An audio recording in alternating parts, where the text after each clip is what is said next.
Hey guys, hey guys, hey guys, John Hall here. Yeah, it says JH on it. John Hall. Hold. Action. My name's John Hall, and I like bikes.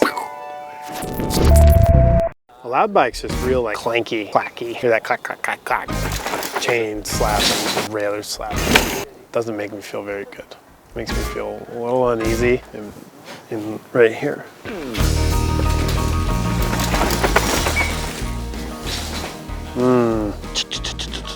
Skate across there, stab the brakes off that drop, silence, and then an impact, rim impacts, chain slaps, squeaky brakes.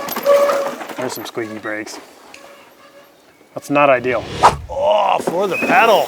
No, that wasn't big enough. I want to see a yank and a rear brake tap. Supercross style. Give me a Josh Hansen dip. No brakes. Decent. Oh, fast one. Squashed it. Oh, see that? You could just hear brakes getting drugged.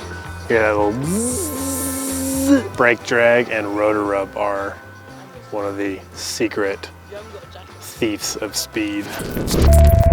One of the things that we do is removing your rotors when you pack your bike. Your rotors are matched up to your pads, so ideally you'd like to match those compounds up with the same rotors. So a quick tip to keep things straight is to mark your rear rotor with a permanent marker.